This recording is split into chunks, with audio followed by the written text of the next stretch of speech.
एवं कंसचाणूरमर्दनं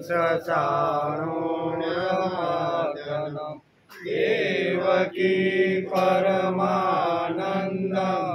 कृष्णं वन्दे जगद्गुरु।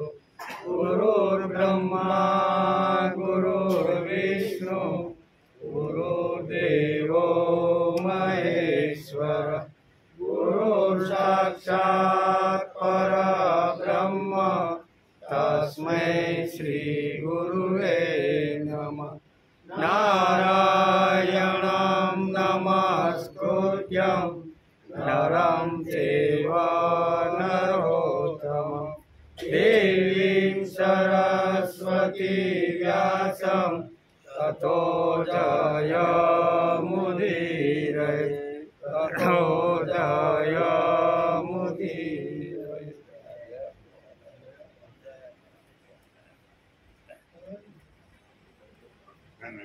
पशूनां पतिं पापनाशं परेशं गजेन्द्रस्य कृतिं वसानं वरेण्यं जटाजूटमध्ये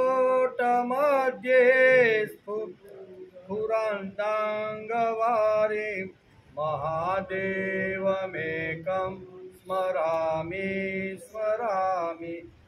पशूनां पतिपापनाशं परेशं गजेन्द्रस्य कृति वसानं वरेण्यं।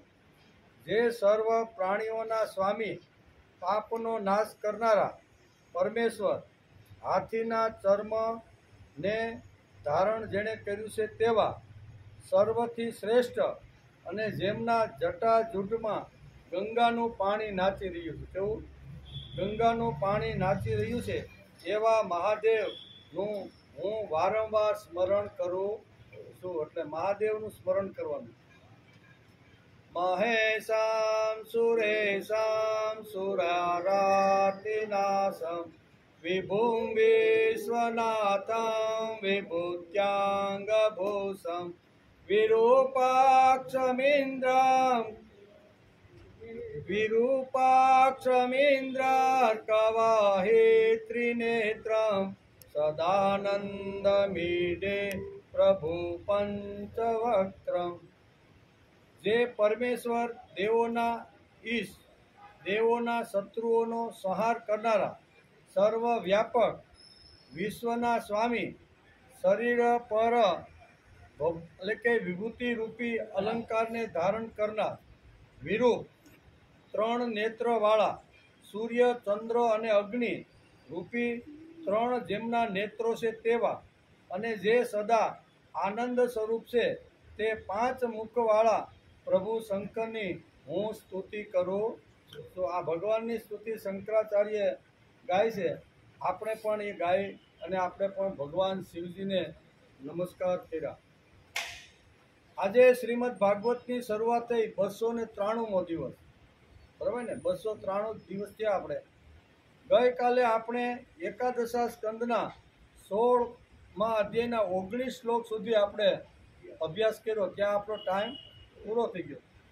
હે નિષ્પાપ ઉદ્ધવ, હું નાગરાજોમાં શેષનાગ, શિંગડાવાળા અને દાઢવાળા પ્રાણીઓમાં તેમનો રાજા સિંહ, આશ્રમોમાં સંન્યાસ અને વર્ણોમાં બ્રાહ્મણ, આ મારી વિભૂતિ છે। અહીંયા સુધી આપણે ગઈકાલે વિચાર કર્યો। આજે આપણે થોડુંક આગળ જવાનું છે। ભગવાન પોતાની વિભૂતિઓનું વર્ણન કરે છે, બરાબર? કે હું કયા કયા સ્થળે કઈ કઈ જગ્યાએ વ્યાપ્ત થઈને રહેલો તો એનું સુંદર મજાનું વર્ણન અહીંયા ભાગવતકારે લખ્યું છે। અને ભગવાન શ્રી કૃષ્ણ અત્યારે વિભૂતિનું દર્શન ઉદ્ધવને કરાવે છે। 20મો શ્લોક। તીર્થાનામ સ્ત્રોતસામ ગંગા સમુદ્ર સરસામહં આયોધાના ધનુરહં ત્રિપુરદ્યોધનુસ્મતાં ધિષ્ણયાનામરહસ્યં મેરુર્ગર્હાનના હિમાલય વનસ્પતિ નામ અસ્વસ્થ ઔષધિ નામહં વસ। આ વિભૂતિ દર્શન એકવાર જો સમજાઈ જાય ને તો આપણે જે વખતે તીર્થયાત્રા કરવા માટે જ્યારે સમાજમાં ફરતા હોય ત્યારે આપણે જે સ્થળે ગયા હોય તો આ વિભૂતિ જો સમજાણી હોય ને તો એમાં ભગવાન આવીને બેઠો છે એ સમજીને આપણે નમસ્કાર કરીએ સહી. નકર કે હાલો બધા યાત્રામાં જાય એટલે ગંગા શું છે ને યમુના શું છે ને પર્વત શું છે એ ખબર પડે નહીં. તેથી ભગવાને આ પોતાની વિભૂતિ હું કઈ કઈ સ્થળે વ્યાપીને રહેલો છું એ તમે મારી પાસેથી સાંભળો એમ ઉદ્ધવને કહે છે. તીર્થો અને નદીઓમાં ગંગા, તીર્થો ઘણા બધા છે બરોબર ને, નદીઓ પણ ઘણી બધી છે. એની અંદર અત્યારે ભગવાન કહે છે કે તીર્થો અને નદીઓની અંદર ગંગા હું છું. તેથી ગંગા સ્નાન કરતી વખતે આપણે યાદ રહેવું જોઈએ કે આ ગંગાના જળ પ્રવાહની અંદર ભગવાન આવીને વૈસા છે. શા માટે? ભાગવતની અંદર લખ્યું છે ભાઈ કે ગંગાની અંદર હું છું. પછી જળાશયોમાં સમુદ્રના દર્શન કરવા જાય અથવા એમાં સ્નાન કરવાનું સૌભાગ્ય મળે તો પણ ભગવાન સમુદ્રમાં આવીને બેઠા છે. અસ્ત્ર શસ્ત્રોમાં ધનુષ્ય અને ધનુર્ધારોમાં ત્રિપુરારી શંકર હું છું. ધનુર્ધારી જે ત્રિપુરારી શંકર છે એની અંદર હું છું. સુમેર, દુર્ગમ સ્થાનોમાં હિમાલય, વનસ્પતિઓમાં પીપળો અને ધાન્યોમાં જવ હું છું. ભગવાન ક્યાં ક્યાં બેઠા છે અથવા ક્યાં ક્યાં એનું સ્વરૂપ છે એ અત્યારે ભગવાન સારી રીતે અત્યારે ઉદ્ધવને સમજાવે છે. જવ આપણે ખાઈ ને પહેલાં બહુ ખાતા, હવે તો ખાવા ઓછા મળે, પણ જવની અંદર પણ હું આવીને બેઠો છું. એટલે કે જવની અંદર પણ હું જ છું એમ. આગળ કહે છે પુરોહિતેમાં વશિષ્ઠ, ઋષિઓ થઈ ગયા પુરોહિતો બધા, એમાં વશિષ્ઠ હું. વેદ વેતાઓમાં બૃહસ્પતિ, સગળા સેનાપતિઓમાં કાર્તિક સ્વામી અને સન્માર્ગ ચલનારાઓમાં બ્રહ્માજી હું છું. ભગવાન પોતાની વિભૂતિ અત્યારે ઉદ્ધવને સમજાવી રહ્યા છે. આ વિભૂતિઓ જો આપને સમજાય કે ભગવાન ક્યાં છે બરાબર ને, તો આપણે જે વખતે સમાજમાં ફરતા હોય, પ્રકૃતિમાં ફરતા હોય, કુદરતમાં ફરતા હોય, તીર્થયાત્રામાં જ્યારે જ્યાં ગયા હોય ત્યાં આ જો વિભૂતિ આપણે જો સમજ્યા હોય ને તો એ તીર્થમાં આપણે બહુ આનંદ અને પ્રેમ જાગે. શા માટે?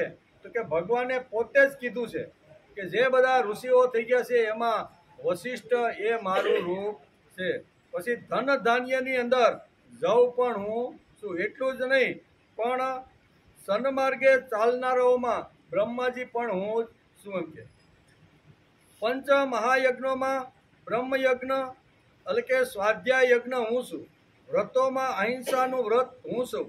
શુદ્ધ કરનારા પદાર્થોમાં નિત્ય શુદ્ધ વાયુ તથા અગ્નિ, સૂર્ય, જળ એટલે કે વાણી તથા આત્મા હું છું.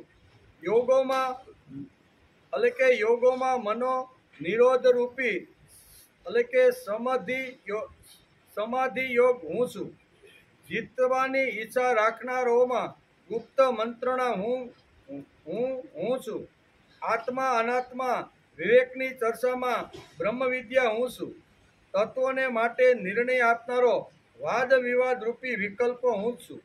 કારણ કે આજ સુધી કોઈ પણ તત્વોના સંબંધમાં તત્વોની સંખ્યા આટલી છે એવો નિર્ણય થઈ ચૂક્યો નથી.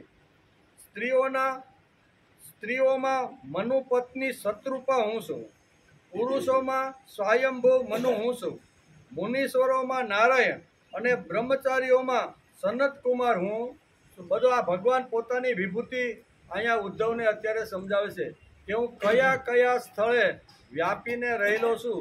એ તમે મને પૂછ્યું હતું તો હું કઈ જગ્યાએ છું, કોનામાં છું બરોબર ને, કોનો પ્રતિનિધિ તરીકે હું આખા જગતનું સંચાલન કરું છું. આ બધી જ વાતો અત્યારે ભગવાન સમજાવે છે. ધર્મમાં સંન્યાસ ધર્મ, કલ્યાણકારી પુરુષોની અંતર્મુખી વૃત્તિ હું છું.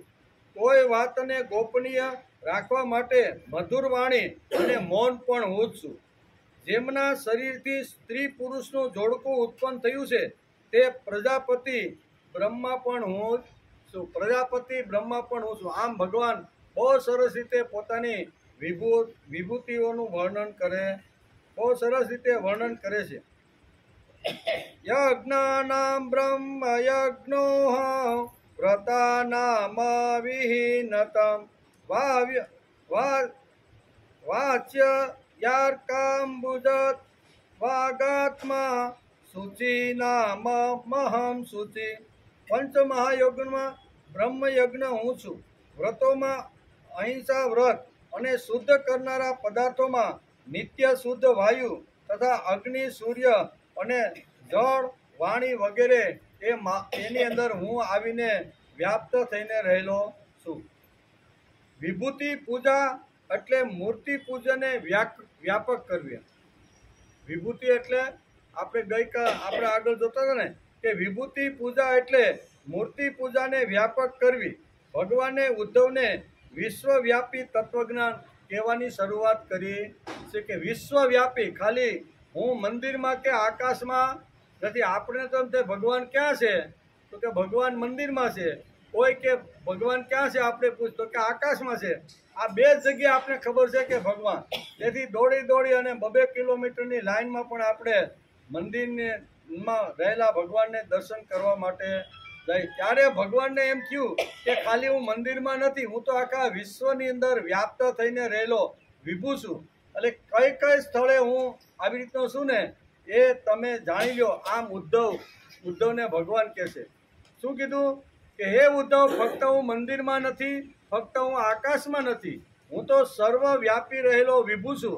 અને કઈ સ્થળે હું વ્યાપીને રહ્યો છું તમે મારી પાસેથી સાંભળો. તેથી અહીં કહે છે તીર્થ અને નદીઓની અંદર ગંગા હું છું. એટલે ગંગામાં જે વખતે સ્નાન આપણે કરતા હોય ને ત્યારે આપણે સમજી લેવું છે કે આ ગંગાના પ્રવાહની અંદર ભગવાન આવીને વૈસા છે. એટલે વિભુ એટલે વ્યાપક. ભગવાન આખું તેનું વ્યાપક રૂપ અત્યારે અહીંયા ઉદ્ધવને સમજાવે છે. મૂર્તિ પૂજા ભગવાનને આપણે બાંધી રાખીશું કે ભગવાનને આપણે ખુલ્લા આકાશ અને નિસર્ગમાં લઈ જવાના છે. તેથી ઉદ્ધવે પ્રશ્ન કર્યો. ખાલી મંદિરમાં ભગવાનને બાંધી રાખવાના કે આકાશમાં રાખવાના? જો મંદિરમાં ખાલી જો બાંધી મોટું શું કહેવાય આરતી થઈ ગયા પછી જો તાળું મારી દે તો ભગવાન પાછો 10-12 કલાક મૂંઝાય કે નહીં?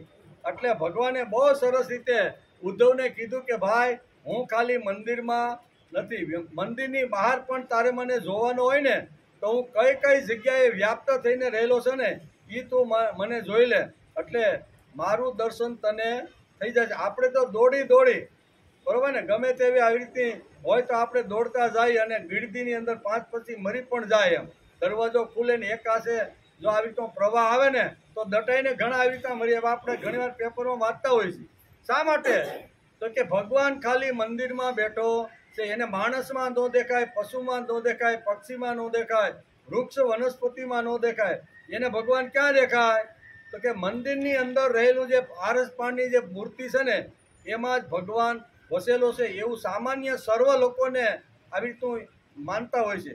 તો એવા સર્વ સામાન્ય લોકો માટે ભગવાને અહીંયા પોતાનું એ વ્યાપક કરીને ઉદ્ધવને સમજાવે છે કે ભાઈ ફક્ત હું મંદિરની મૂર્તિમાં નથી, એમાં તો છવ જ આકાશમાં પણ વ્યાપ્ત થઈને રહેલો વિભુ છું. પણ એના કરતાં વિશેષ હું કઈ જગ્યાએ રહેલો છું ને એ તમે મને મારી પાસેથી સાંભળ્યો. આમ કરી અને ભગવાન અત્યારે ઉદ્ધવને અહીંયા વિભૂતિ દર્શન કરાવે છે. ભગવાનને આપણે ખુલ્લા આકાશ અને નિસર્ગમાં લઈ જવા. ક્યાં? ડબ્બામાં પૂરી રાખવા નથી. ઘણા લોકો આપણે કોઈ સંપ્રદાયનો સ્વીકાર કરીને પછી મહારાજ પાસે જાય કે ભાઈ આથી હું તમારા સંપ્રદાયમાં જોડે, મારે શું કરવાનું? તો મહારાજ એક આવી નાની પેટી આપે. એ પેટીની અંદર બધા પૂજાના સાધનો હોય, એકાદી માળા હોય, એકાદું આવી રીતનું તિલક કરવાનું બધું હોય. અને પછી કે રોજ તમારે આ પેટી ખોલી અને એમાંથી તમારે ભગવાનની પૂજા કરવાની. એટલે ઘણીવાર આવી રીતનું પણ સમાજમાં બને છે.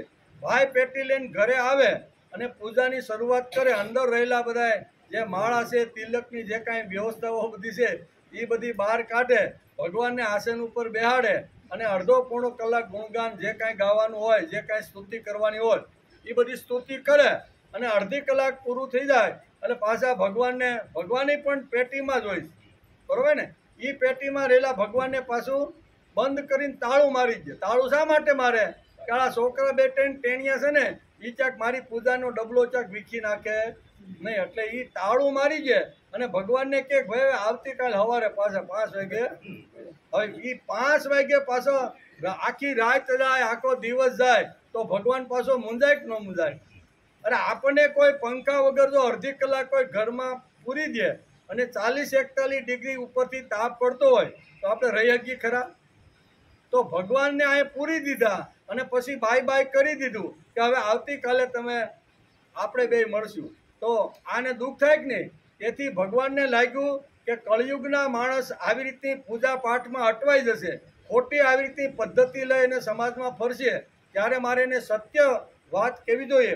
તો ઉદ્ધવના મારફતથી કહે છે કે ભગવાનને બહાર કાઢી અને નિસર્ગના ખુલ્લા આકાશની અંદર હું કઈ કઈ જગ્યાએ વ્યાપ્ય થયેલો છે એમાં તારે મને જોવાનો છે. વૃક્ષ હોય, વનસ્પતિ હોય, ગંગા હોય, સમુદ્ર હોય, આગળ કીધું ને બધું કે આની અંદર બધાની અંદર હું રહેલો છું. આવી રીતના જે છે એમાં તું મને જોવાનો પ્રયત્ન કર. એટલે ઘણીવાર મંદિરની ભીડમાં બહુ જવાનો આગ્રહ નહીં રાખવાનો. ભીડ ન હોય ત્યારે ભગવાનને નમસ્કાર કરી આવવાના. પણ ઘણા લોકો તો શ્રાવણ મહિનાનો પહેલો સોમવાર આવે ને એટલે 2-5 કિલોમીટરની લાઈનમાં ઊભા છે. કેમ? તો કે આ શ્રાવણ મહિનો છે. શાસ્ત્રકારો એમ કહે છે ફક્ત મંદિરમાં ભગવાન નથી, ભગવાન તો સર્વ વ્યાપેલા છે, બરોબર ને?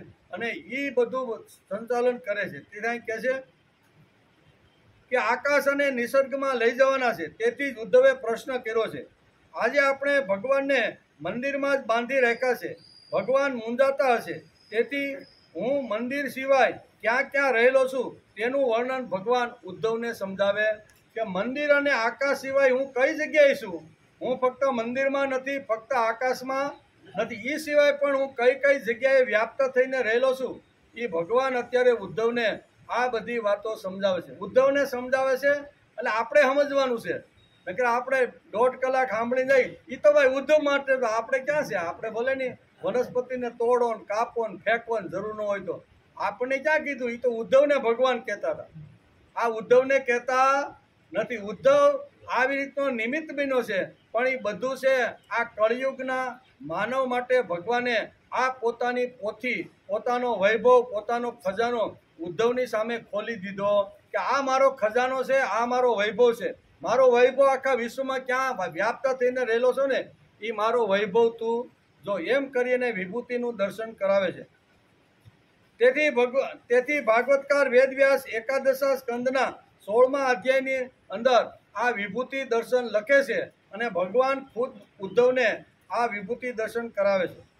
મંદિરમાં જતી વખતે બીડી ઠારી નાખીને મંદિરમાં જઈએ, પાછા ઓટલા ઉપર આવી અને બીડી સળગાવીએ છીએ. એનો અર્થ શું કહે કોઈ? આપણે જ્યારે મંદિરના દર્શન કરવા જતા હોય ને ત્યારે આપણા હાથમાં બીડી હોય, પછી મંદિરનું પહેલું પગથિયું આવે ને એટલે સર્વસામાન્ય નિયમ એવો છે કે બીડી ગમે એટલી ભલેની એક જ શોટ લીધી હોય પણ ઠારી અને પછી એ નાખી અને પછી અંદર દર્શન કરવા માટે જાય છે. દર્શન કરે, આરતી લે, પ્રસાદ લે, 15-20 મિનિટ પછી પાછો બહાર આવે અને બહાર આવીને ઓટલા માથે પાછી બીડી જગાવે. એનો અર્થ શું થયો? એનો અર્થ એટલો થયો કે ભગવાન ફક્ત મંદિરમાં છે, બહાર ઓટલા ઉપર જે માણસ બેઠા છે એમાં મને ભગવાનના દર્શન થતા નથી. એટલે બીડી પીવામાં કાંઈ વાંધો નહીં. જો બીડી પીવામાં કાંઈ વાંધો ન હોય તો મંદિરમાં તમે શા માટે નથી પીતા? તો મંદિરની અંદર આપણે જ્યારે જઈએ છીએ ત્યારે મંદિરના ભગવાન આપણે સમજીએ કે મંદિરની અંદર ભગવાન મૂર્તિમાં બિરાજમાન છે, તો એ એટલે આપણે ઠારી નાખીએ અને બહાર આપણે કોઈ જગ્યાએ ભગવાન દેખાતો નથી. એટલે ઓટલા ઉપર આવીને લાય તમાકુ ને લાય માવો ને લાય બીડી, આના સિવાય બહારથી નીકળ્યા પછી થાય કાંઈ નથી. કારણ કે ભગવાન ફક્ત મંદિરમાં છે, ભગવાન મંદિરમાં છે, બહાર નથી. તો વિભૂતિ દર્શન આપને આ સમજાવે છે કે ભગવાન ફક્ત મંદિરમાં નથી, ભગવાન ફક્ત આકાશમાં નથી, ભગવાન દરેકની, તું આ તારી આજુબાજુ જે સમાજ બેઠો છે ને એની અંદર પણ ભગવાન આવીને બેઠો છે. તારી આજુબાજુ વૃક્ષ વનસ્પતિ છે એની અંદર પણ ભગવાન આવીને બેઠો છે. તારી આજુબાજુ ગાય છે, પશુ પક્ષીઓ છે, બધા એની અંદર પણ ભગવાન આવીને બેઠો છે. એટલે ભગવાન ક્યાં નથી? તો કે ભગવાન સર્વ વ્યાપક છે. આ સમજણ જો માણસને આવે ને તો ઓટલા ઉપર બેસીને બીડી પીશે નહીં. ફક્ત મંદિરમાં મંદિર પૂરતી મર્યાદા રાખીને એ છોડે, પણ બહાર પાછી ચાલુ કરે એનો અર્થ એવો થયો કે મંદિરમાં જ ભગવાન છે। આપણે અતિન્દ્રિય શક્તિને એક જ જગ્યાએ બાંધી રાખી છે, પૂરી દીધી છે। ઘણા ડબ્બામાં ભગવાનને પૂરી દે છે। આ તત્વને પૂરી રાખવાથી વિકાસ થાય નહીં, માટે મૂર્તિમાં રહેલા ભગવાનને ખુલ્લા આકાશ અને નિસર્ગમાં લઈ જવાના। પેટીમાં પૂરેલા ભગવાન પૂરતા જો આપણે મર્યાદિત ભગવાનને રાખીને તો માણસનો વિકાસ શક્ય નથી। એને એમ થાય કે આમાં છે એ જ મારો ભગવાન, બાકી આપણે કોઈનામાં ભગવાન જોતા નથી। અહીંયા વેદવ્યાસ બહુ સરસ રીતે અહીંયા એકાદશ સ્કંદના 16મા અધ્યાયમાં લખે છે, અને ભગવાન ખુદ પોતાના વાણીમાંથી આવી રીતનો પ્રવાહ ઉદ્ધવ સામે વહેતો કર્યો છે કે ભગવાન હું ક્યાં છું, તો કે સર્વવ્યાપક આકાશની માંડી અને પૃથ્વીના દરેક તત્વોની અંદર હું સમાયેલો છું। આ તત્વને પૂરી રાખવાથી વિકાસ થાય નહીં, માટે મૂર્તિમાં રહેલા ભગવાનને ખુલ્લા આકાશ અને નિસર્ગમાં લાવવાના છે। તેથી ઉદ્ધવ ભગવાનને કહે છે કે પ્રભુ આપ ક્યાં ક્યાં વસેલા છો, કોનામાં હું આપના દર્શન કરું। ભગવાન આપ ક્યાં ક્યાં વસેલા છો, હું કોની અંદર આપના દર્શન કરું। ત્યારે ભગવાન કહે છે કે મારી વિશ્વવ્યાપી રહેલી જે વિભૂતિઓ છે એ વિભૂતિમાં તારે મને જોવાનો છે। એમ કરી અને ભગવાન અહીંયા વિભૂતિ દર્શન ઉદ્ધવને કરાવે છે। મૂર્તિમાં જે ભગવાનને જુઓ છો તે જ ભગવાનને માતૃદેવો પિતૃદેવો, બરાબર ને, ભગવાનની પૂજા કરી અને આસન માથેથી ઉઠ્યા, ભગવાનની સરસ મજાની પૂજા થઈ ગઈ, અને પછી ઘરની અંદર મા બાપ હોય ને તો મા બાપની અંદર ભગવાનને જોવાનો પ્રયત્ન કરવો જોઈએ। તેથી આપણા શાસ્ત્રકારે કીધું છે કે માતૃદેવો ભવ પિતૃદેવો ભવ। મા દેવ છે, ભગવાન છે, પિતા પણ દેવ અને ભગવાન છે। આ બધી જે વાતો છે ને એ વાતો અહીંયા વિભૂતિ દર્શનની અંદર ભગવાન અહીંયા ઉદ્ધવને કરાવતા રહેલા છે। પોતાના મા બાપમાં ભગવાન જુઓ, બાળકો વૃદ્ધો દરિયામાં જુઓ, ગંગામાં જુઓ, સાગરમાં જુઓ। આમ વિભૂતિ દર્શન અહીંયા બહુ સરસ રીતે ઉદ્ધવને સમજાવે છે કે હું વ્યાપ્ત થઈને રહેલો છું।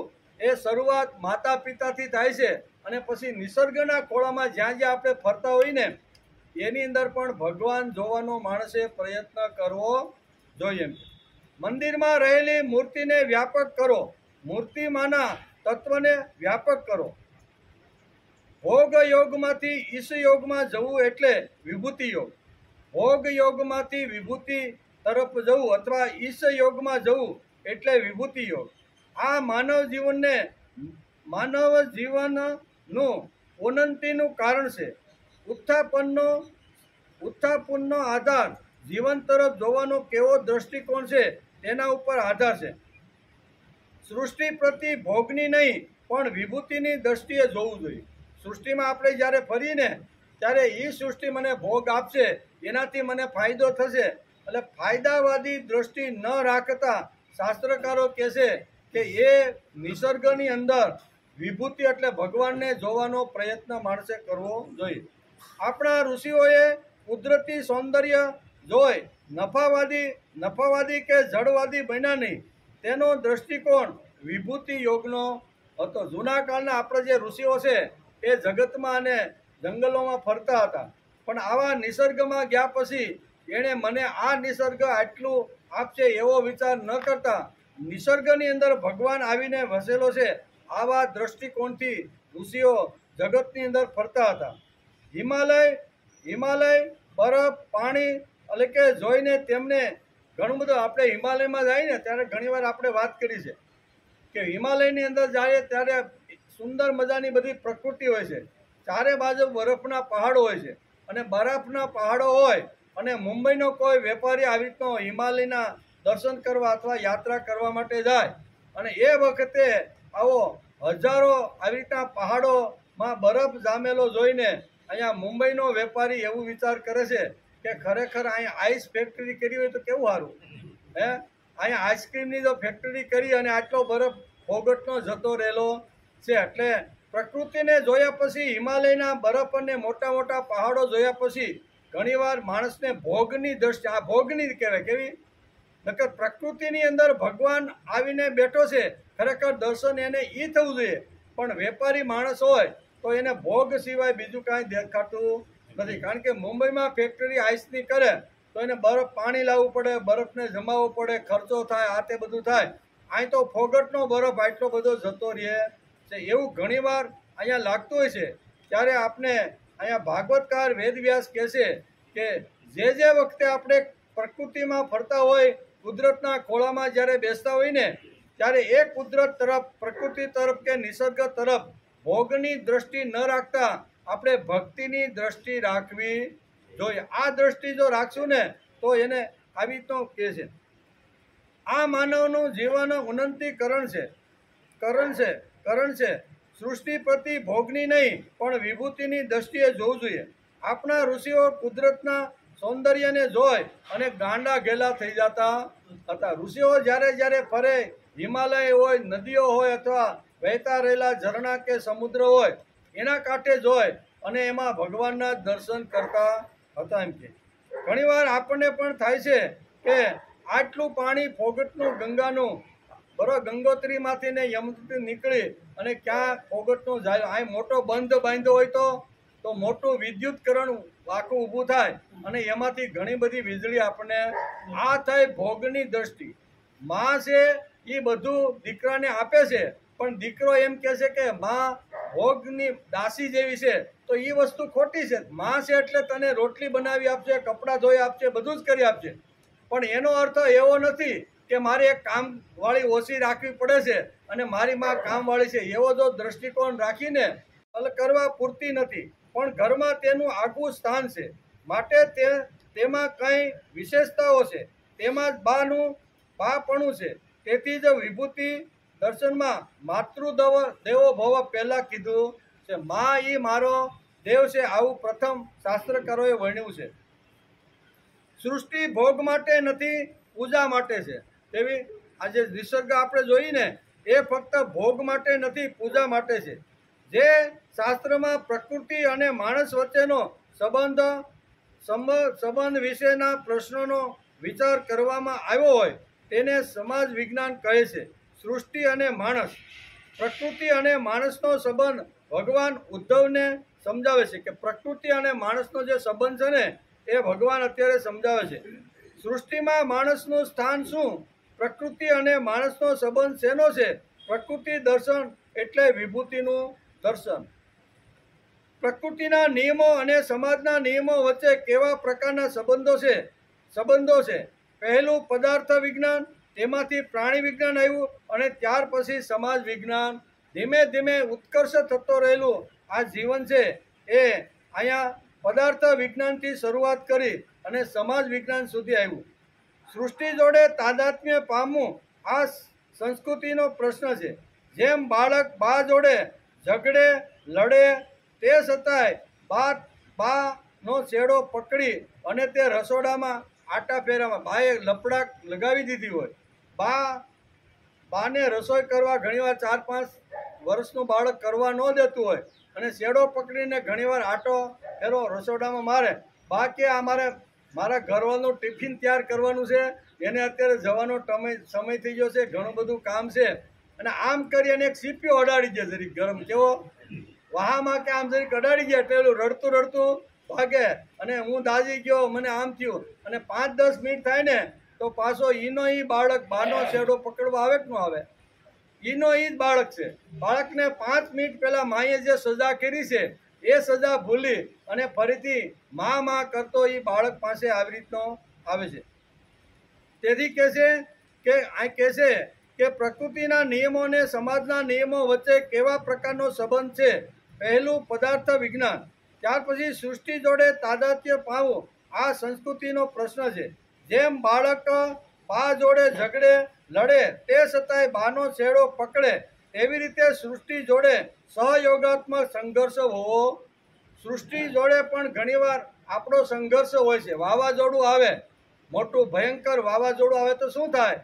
સાથે વરસાદ પણ હોય, અબજો રૂપિયાનું નુકસાન કરે કે નહીં? ઘણા મોટા વૃક્ષો ઉથલપાથલ કરી નાખે, કોઈના મકાન સાપરા ઉડાવી નાખે, ઘણી બધી ઇલેક્ટ્રિસિટીની જે લાઇટો હોય છે એ થાંભલા પણ આ બધું કરે કે નહીં?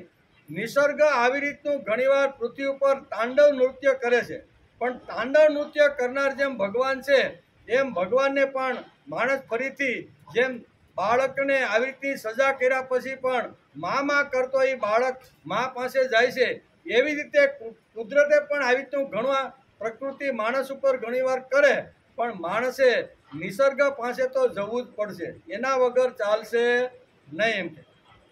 એમ પ્રકૃતિને ભોગદાસી બનાવીશ એવો દ્રષ્ટિકોણ અહીં નહીં રાખતા સૃષ્ટિ જોડે તાદાત્મ્ય પામીશ એવો દ્રષ્ટિકોણ રાખવો જોઈએ. જૂના કાળના લોકોએ જે રીતે સંસ્કૃતિના પ્રશ્નોનો ઉકેલ લાવ્યા હતા, આ જ વિચાર ભગવાને ઉદ્ધવને એકાદશ સ્કંદના 16મા અધ્યાયની અંદર આજ એનો પ્રશ્નનો ઉકેલ અહીંયા બહુ સરસ રીતે આપવાનો પ્રયત્ન કરે છે. એટલે નિસર્ગ કદાચ આપણી ઉપર જો કોપાયમાન થાય ને, પણ છતાંય આપણને નિસર્ગની જરૂર છે ને છે. એક કાળે દુષ્કાળ પડે, નિસર્ગ આપણી સાથે બધા સંબંધો તોડે અને ધરતીની અંદર એટલી બધી આવી રીતના તિરાડો પડી જાય, બરોબર ને, તો છતાં બીજા વર્ષે પણ માણસ ગમે તેમ કરી સોનું વેચીને પણ બિયારણ લાવી અને ધરતીમાં પાછું વાવે કે નહીં? ઘણીવાર 2 વખત બિયારણ ફેલ થઈ જાય, પણ છતાંય કુદરત જે કાંઈ કરે છે એની સામે સંઘર્ષ તો માણસનો આવવાનો છે. આજના કાળમાં શ્રીમદ ભાગવત અને ગીતાના આ અધ્યાયની આવશ્યકતા જણાતી હોય તો આજ 11મા સ્કંદમાં 16મા અધ્યાયમાં અને ગીતામાં ભગવાને 10મા અધ્યાયમાં આ વિભૂતિ દર્શન આપને કરાવ્યું છે. બંનેમાં એક જ વાત ભગવાન કહેતા લે છે. એક બાજુ શ્રીમદ ભગવદ્ ગીતાના 10મા અધ્યાયની અંદર ભગવાન અર્જુનને પોતાની વિભૂતિનું વર્ણન કરે છે. અહીંયા એકાદશ સ્કંદના 16મા અધ્યાયની અંદર અહીંયા ભગવાન ઉદ્ધવને અહીંયા વિભૂતિનું વર્ણન કરે છે. બંનેના શ્લોકો એક જ સરખા છે. ગીતાના 10મા અધ્યાય વાંચો કે અહીંયા 16મો અધ્યાય એકાદશ સ્કંદનો વાંચો, બંનેની અંદર અહીંયા વિભૂતિનું વર્ણન કરવામાં આવ્યું છે. ભાગવતના આ અધ્યાયમાં ભગવાન ઉદ્ધવને સૃષ્ટિ તરફ જોવાના 3 દ્રષ્ટિકોણ સમજાવે છે. ભોગવાદી દ્રષ્ટિકોણ, કાવ્યાત્મક દ્રષ્ટિકોણ અને ભગવત રૂપ દ્રષ્ટિકોણ. આ 3 આવી રીતના દ્રષ્ટિકોણ આપને સમજાવે છે. એટલે કે સૃષ્ટિ તરફ જોવાના 3 દ્રષ્ટિકોણ સમજાવે છે. પહેલો દ્રષ્ટિકોણ છે ભોગવાદનો. આપણે વાત કરી ને કે હિમાલય ઉપર ગયા પછી વેપારીને ભોગની નજર સામે એ પ્રકૃતિને જોવે, બરોબર ને, કે આ સરસ મજાની આઈસ્ક્રીમની ફેક્ટરી કરી હોય તો, અને કાશ્મીરમાં જ્યારે જાય ને ત્યારે શું કહેવાય કે આવી રીતના ગુલાબના બગીચા જોય અને મુંબઈના વેપારીને થાય કે ખરેખર જો અહીંયા ગુલાબમાંથી જે શું કહેવાય ગુલકંદ જે બનાવું છું એ ગુલકંદની જો અહીં ફેક્ટરી કરી હોય તો સારા ગુલાબો અહીં બહુ સરસ મોટા ગુલાબો મળે છે. એ કેવી દ્રષ્ટિ આવી? ભોગની. પ્રકૃતિ તો છે જ, બરોબર, ફૂલ ખીલેલા છે, સુંદર મજાનો બગીચો છે, પણ આ ગુલાબના ફૂલ જોયા પછી બગીચામાં આવી રીતના ફર્યા પછી જો વેપારી માણસ હોય અને એની દ્રષ્ટિ જો ભોગની હોય ને તો એ વિચાર કરે છે કે અહીં ગુલકંદની ફેક્ટરી નાખવા જેવી છે. એ દ્રષ્ટિ એની આવી કે નહીં? પણ બીજી દ્રષ્ટિ આવે છે કાવ્યાત્મક દ્રષ્ટિ. બીજો કોઈ કવિ કાલિદાસ જેવો કવિ કોઈ આવી રીતના કાશ્મીરમાં જાય અને કાશ્મીરમાં ગયા પછી સુંદર મજાના આવી રીતના ગુલાબના ફૂલ જોવે ને ત્યારે એને એમ થાય કે ભગવાન તમારી કેટલી સુંદર મજાની કલા છે. એમ કરી અને એના ઉપર સરસ મજાનું કાવ્ય લખે કે ભગવાન તમારો હાથ જેના ઉપર ફરે છે ને એનો રંગ, એનો આવી રીતનો જે સુગંધ છે ને એ સુગંધ એમાંથી બહાર નીકળવા લાગે. આને કહેવાય કાવ્યાત્મક દ્રષ્ટિ. અને ત્રીજી દ્રષ્ટિ આવે છે એ આવે છે ભક્તિની દ્રષ્ટિ, એટલે વિભૂતિની દ્રષ્ટિ. પહેલી ભોગની આવી, બીજી કાવ્યની દ્રષ્ટિ આવી. અલગ અલગ માણસ જ્યારે આવી રીતના અલગ જોવે છે ત્યારે કોઈને ભોગની દ્રષ્ટિ લાગે છે, કોઈને કાવ્યાત્મક રીતે લાગે છે.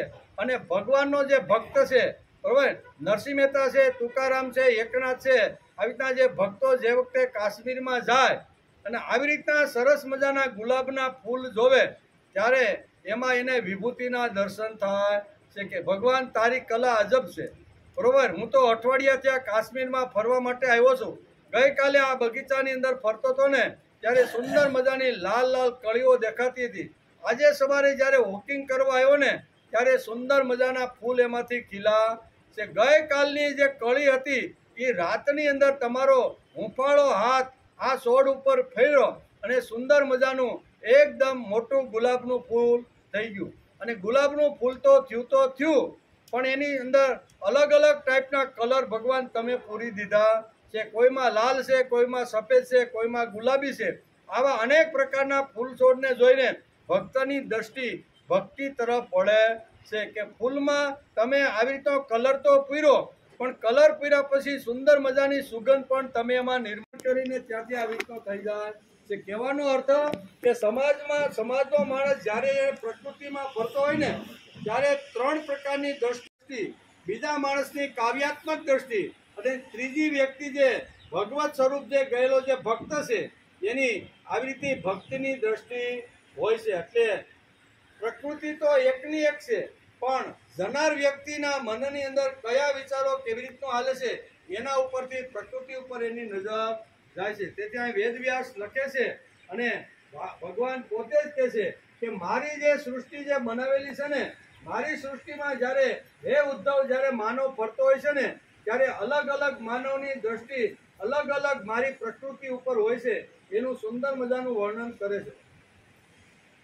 તે વર્ણવતા કણવ ઋષિ કહે છે કે તપોવનના હે વૃક્ષો, તમને પાણી પાયા પહેલા જે પોતે પાણી પીતી નહોતી, આભૂષણની શોખીન હોવા છતાં તમારા પરના ફૂલને લીધે તે ફૂલ તોડતી ન હતી. ફૂલ છોડમાં પ્રથમવાર ફૂલ આવે ત્યારે ઉત્સવ મનાવતી હતી. એવી શકુંતલા આજે પતિગૃહે જઈ રહી છે, તો તમે બધા ફૂલ છોડ જવાની આજ્ઞા તમે એને, આને કહેવાય ભક્તિની દ્રષ્ટિ. શકુંતલા જે વખતે કણવ ઋષિનો આશ્રમ છોડી અને લગ્ન થઈ અને અહીંયા પતિગૃહ જ્યારે જઈ રહી હતી ને ત્યારે કણવ ઋષિ એને કહેશે કે હે ફૂલ છોડને 2 હાથ જોડીને કહેશે કે મારી શકુંતલા અહીંયા નાનાની મોટી થઈ 20-22 વર્ષની નાચી કૂદી અને આવી રીતના ફૂલ છોડ સાથે નાના આવી રીતના હરણાઓ સાથે આશ્રમ છોડી અને સાસરે જઈ રહી છે. તેથી ફૂલ છોડની સામે વર્ણન કરતા કહેશે કે મારી શકુંતલાને ઘણીવાર વેણીમાં નાખવા માટે ઘણીવાર ફૂલની પણ આવી રીતની જરૂર હતી, પણ મારી દીકરીએ કોઈ દી છોડ ઉપરથી ફૂલ તોડ્યું નથી. એને ઈચ્છા થતી હતી પણ એમાં ભગવાનનું રૂપ જોતી હતી. આવું ઘણીવાર થતું હતું. તો આ બધું શું બતાવે છે? અહીંયા ભગવત દ્રષ્ટિ કોઈ પણ ફૂલ છોડને જોયા પછી અહીંયા ભગવત દ્રષ્ટિ બતાવે છે. ફૂલ છોડમાં પ્રથમવાર જ્યારે ફૂલ આવે ત્યારે તાદાત્મ્ય આવે એમ વેદવ્યાસ લખે છે. અને ભગવાન અહીંયા વિભૂતિ યોગ સમજાવતા સુંદર મજાની વાત અત્યારે અહીંયા કોને સમજાવે છે? ઉદ્ધવને આખું દર્શન કરાવે છે કે માણસની હંમેશા 3 પ્રકારની દ્રષ્ટિ હોય છે. કોઈ પણ માણસ ગમે તે જગ્યાએ જાય વસ્તુ એકની એક હોય છે, પણ 3 જણા જાય તો અલગ અલગ એ વિચાર કરતા થાય છે. કોઈ ભોગની દ્રષ્ટિ જોવે છે ગુલાબ જોયા પછી, આવી રીતના ભક્તિ રૂપથી આવી રીતના જોવાનો પ્રયત્ન કરે છે. એટલે આ વર્ણનમાં હૃદય છે સૃષ્ટિ જોડે તાદાત્મ્યનું વર્ણન છે. જેના જીવનમાં આવું તાદાત્મ્ય આવે તેને ઇન્ટ્રીગેશન ના પર્સનાલિટી એટલે કે સર્વાંગીણ વ્યક્તિત્વ કહેવામાં આવે છે. ભોગની દ્રષ્ટિ નહીં, કાવ્યાત્મકની દ્રષ્ટિ નહીં, પણ ભક્તિની દ્રષ્ટિ હંમેશા હોવી જોઈએ. ફૂલ છોડને જોયા પછી, હિમાલયને જોયા પછી, વહેતી રહેલી ખળખળ ગંગાને જોયા પછી માણસને એમાં ભગવાન જોવાનો દ્રષ્ટિકોણ મળવો જોઈએ. એને કહેવાય છે વિભૂતિ દર્શન. આ વિભૂતિનું દર્શન અત્યારે ભાગવતકાર વેદવ્યાસ એકાદશા સ્કંદના 16મા અધ્યાયમાં ઉદ્ધવને સમજાવી રહ્યા છે. ઉદ્ધવને ભગવાન કહે છે કે મારે તને કાંઈ નવું કહેવાનું નથી, પણ જે વખતે અર્જુનનો રથ લઈ કુરુક્ષેત્રના મધ્ય ભાગમાં હું ગયો અને ભગવાનને આવી રહ્યું છે અને ઉદ્ધવને પણ કહે છે કે શ્રીમદ ભગવદ્ ગીતાના વિચારો અમારા બંને વચ્ચે જે આવી તો સંવાદ થયો હતો એમાં વિભૂતિનો પ્રશ્ન અર્જુનનો હતો અને એ વખતે મેં એને વિભૂતિનો દર્શન એ જ હું તને સમજાવી રહ્યો છું. એટલે અહીંયા ભાગવતકાર વેદવ્યાસ અહીંયા જે ઉદ્ધવને જે સમજાવે છે એ કોઈ નવી વાત નથી, પણ ઘણા સમય પહેલા કુરુક્ષેત્રમાં બનેલી જે ઘટના હતી ને એ બેઠી જ વાત અત્યારે ભગવાન ઉદ્ધવને સમજાવે છે. આ વર્ણનમાં હૃદય છે સૃષ્ટિ જોડે તાદાત્મ્યનું વર્ણન છે. જેના જીવનમાં આવું તાદાત્મ્ય આવે તેને ઇન્ટ્રિગેશન પર્સનાલિટી એટલે સર્વાંગીણ વ્યક્તિત્વ કહેવામાં આવે છે. ભોગની દ્રષ્ટિ નહીં, કાવ્યની દ્રષ્ટિ નહીં, પણ ભક્તિની દ્રષ્ટિ પ્રકૃતિ સામે આવે ત્યારે એની સામે ભક્તિની દ્રષ્ટિ માણસની હોવી જોઈએ. આ આપણી સંસ્કૃતિનો દ્રષ્ટિકોણ છે. ખેતીમાં ટ્રેક્ટર ભલે ફરે એનો કાંઈ વાંધો નથી. આપણે કાંઈ દાદા પાંડુરંગ શાસ્ત્રી પોતાના પ્રવચનમાં ઘણીવાર કહે છે, વારંવાર કહે છે કે ખેડૂત આવી રીતના નવી ટેકનોલોજી પ્રમાણે નવા વૈજ્ઞાનિક ખેતીના ઓજારો સાધનો લાવી અને ખેતી કરે તો આપણે કાંઈ વાંધો નથી. ભલે નવું વિજ્ઞાન આવ્યું છે, નવી ખેતીમાં નવી આવી રીતના યંત્રોની જરૂર છે તો એ કરવી જ જોઈએ. આ આપણી સંસ્કૃતિનો દ્રષ્ટિકોણ છે. ખેતીમાં ટ્રેક્ટર ફરે તેનો વાંધો નથી, પણ બળદ જવો જોઈએ. આ દાદા પાંડુરંગ શાસ્ત્રીનો આગ્રહ છે કે ટ્રેક્ટર ભલે તમે ઘરમાં એક રાખો, બે રાખો, ખેતીમાં ફેરવો, પણ આપણો જે બળદ છે ને, બળદ અને ગાય આપણા ઘરને ગોઠામાંથી જવા જોઈએ. આટલા પાંડુરંગ શાસ્ત્રી પોતાના પ્રવચનમાં ઘણીવાર કહે છે. પશુ સાથેનો આપણો સંબંધ જૂનો છે. કેવો? આપણે બધા ખેડૂત છીએ ને, પશુ સાથેનો જ્યારે આવી રીતના ટ્રેક્ટરો કે ઓજારો નહોતા તો ખેતી કોનાથી કરતા ભાઈ? આપણે બળદથી જ કરતા. ગાય આવી રીતના સરસ મજાના વાસડાઓ આપે અને એ જ વાસડાઓ આપણી ખેતીની અંદર મોટા થયા પછી આપણે એને જોતરતા કે નહીં. એટલે અહીં કહે છે કે પશુ સાથેનો આપણો સંબંધ જૂનો છે, જૂનો છે, તે તૂટવો ન જોઈએ. મૂળ વસ્તુ છે તે તૂટવો ન જોઈએ. જરૂરિયાત નથી તેથી બળદ કે ગાય ન રાખીએ, એના કરતાં પશુઓ સાથે આત્મીયતા રહે તે માટે રાખવા જોઈએ. ખેડૂત છે એટલે આપણે કાંઈ 29 માળનું અહીંયા એપાર્ટમેન્ટ હોય તો ત્યાં કાંઈ આપણે રાખી શકતા નથી. પણ ગામડામાં રહેતો હોય 5-25 વીઘા જેની પાસે ખેતી હોય એને તો સામાન્ય રીતે કોઈ પણ હિસાબે ભલે થોડો કાદવમાં અથવા સાણમાં હાથ નાખવો પડે, બરોબર ને, પણ એ કરીને પશુને બચાવવાનો અથવા પશુ સાથે તાદાત્મ્ય કરવાનો માણસે પ્રયત્ન કરવો જોઈએ. પશુ ઉપરના પ્રેમને લીધે તેનું સંવર્ધન થાય છે. આમાં ભારતના દ્રષ્ટિકોણમાં નિસર્ગ પૂજા દેખાય છે. ભગવાન પણ નિસર્ગમાં તલ્લીન થઈને ઉદ્ધવને સમજાવે છે કે પશુઓની અંદર ગાય હું છું. શું કે છે? પશુ સૃષ્ટિ જે આખી છે એમાં અનેક પ્રકારના જે પશુઓ છે ને એ પશુઓની અંદર ગાય પણ હું છું. અને ગાયની અંદર જો આપણે ભગવાન દેખાતા હોય તો દરેક ખેડૂતે અહીંયા કે ભલે એક ટ્રેક્ટરને બદલે 2 રાખો, પણ ઘરમાંથી કોઠામાંથી ગાય કે બળદ જવો જોઈએ. ને આ એની પૂજા છે, આ મારી ભગવાનની પૂજા છે. પશુ સાથેનો આપણો સંબંધ છૂટવો ન જોઈએ. જરૂરિયાત નથી તેથી બળદ કે ગાય ન રાખે, એના કરતાં પશુઓ સાથે આત્મીયતા રહે તે માટે પણ પશુપાલન કરવું જોઈએ. પશુ ઉપરના પ્રેમને લીધે તેનું સંવર્ધન થાય છે. આમ ભારતના દ્રષ્ટિકોણમાં નિસર્ગ પૂજા થાય છે. ભગવાન પણ નિસર્ગમાં તલ્લીન થઈને ઉદ્ધવને આ બધી વાતો સમજાવે છે કે નિસર્ગની અંદર ક્યાં ક્યાં ઠેકાણે કેવી રીતનો હું રહેલો છું એમ કરીને કહે છે કે તીર્થો અને નદીઓની અંદર ગંગા એ મારું જ રૂપ છે. સમુદ્ર જે છે ને, સમુદ્ર એ પણ મારું જ રૂપ છે. આમ વૃક્ષમાં જે છે એ પીપળો એ મારું જ રૂપ છે. પછી નાની નાની જે વનસ્પતિ છે એ તુલસીની અંદર પણ હું આવીને વસ્યો છું. આમ અનેક પ્રકારની વિભૂતિ હું ક્યાં ક્યાં કઈ કઈ જગ્યાએ વસ્યો છું તે ભગવાન સારી રીતે ઉદ્ધવને સમજાવે છે. આ નિસર્ગ પૂજામાંથી વિભૂતિ પૂજા છે. ગાય માત્ર ગાય નથી પણ ગાય માતા છે તેમ લાગવા માંડે છે. ગાય ખાલી ગાય નથી, ગાય મારી માતા છે. એટલે માતાનું જેટલું સ્થાન આપણા જીવનમાં હોય એટલું ગાયનું સ્થાન પણ આપણા જીવનમાં હોવું જોઈએ. તેથી ભારતીય સંસ્કૃતિમાં ગાયનું પૂજન વર્ષની અંદર એકવાર બોળ ચોથને દિવસે આપણે રાખ્યું કે નહીં. આખી સૃષ્ટિમાં જેટલા પશુઓ છે ને એ બધા પશુઓમાં ભગવાન તો છે જ, પણ બધા પશુઓને આપણે પહોંચી શકતા નથી કે ન્યા જઈને બધા પશુનું આપણે પૂજન કરી. ગમે એટલા જન્મારા આવે તોય પશુ ખૂટે એમ નથી. હવે બધાનું પૂજન ક્યાં માણસ કરવા જાય? તેથી ભગવાને બહુ સ્પષ્ટ રીતે ભાગવતની અંદર કીધું છે કે પશુ સૃષ્ટિના જે પ્રતિનિધિ છે ને એ પ્રતિનિધિ એટલે ગાય છે.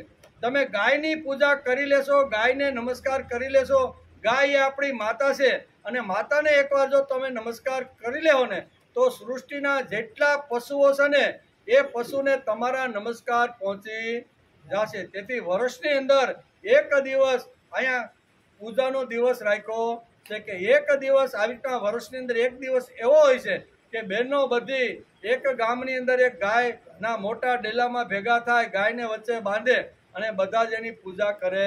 એનું કારણ શું છે? ભગવાને પોતે જ અહીંયા ગીતાની અંદર અને શ્રીમદ ભાગવતના એકાદશા સ્કંદના 16મા અધ્યાયમાં ભગવાનના મુખારવિંદમાંથી નીકળેલા શબ્દો છે. ગાય એ ખાલી પશુ નથી, પણ ગાયની અંદર હું આવીને વસ્યો છું. તેથી ગાય આપણી માતા છે, તુલસી આપણી માતા છે, વૃક્ષ વનસ્પતિ જે કાંઈ છે ને એ આપણા માતા પિતા છે. તેથી એને નમસ્કાર રોજ કરો છે. આવી ઘણી બધી જે વાતો છે ભાગવતકાર વેદવ્યાસે અહીંયા વિભૂતિ યોગમાં સારી રીતે સમજાવવાનો પ્રયત્ન કર્યો છે. આ નિસર્ગ પૂજામાંથી વિભૂતિ પૂજાનો જન્મ થયો છે.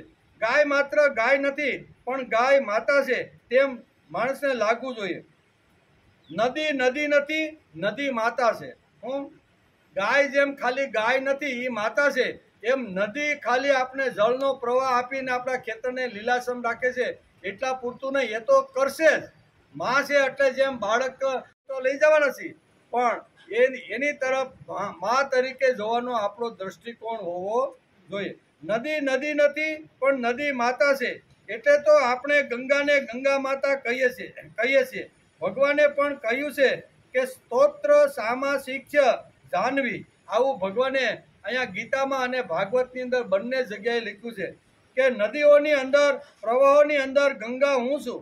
તેથી આપણે બોલીએ છીએ ગંગા માત કી જય, તાપી માત કી જય. રોજ આપણે સ્તુતિ કરીએ છીએ ભગવાનના મંદિરમાંથી. જ્યારે છૂટા પડીએ ને ત્યારે બધી સ્તુતિઓ, બધાના નમસ્કાર કરતા કરતા આપણે એક જોરથી અવાજ કરીએ છીએ કે તાપી માત કી જય, ગંગા માત કી જય. એનું કારણ શું છે? એ ખાલી પાણીનો પ્રવાહ નથી, એ અમારી માતા છે.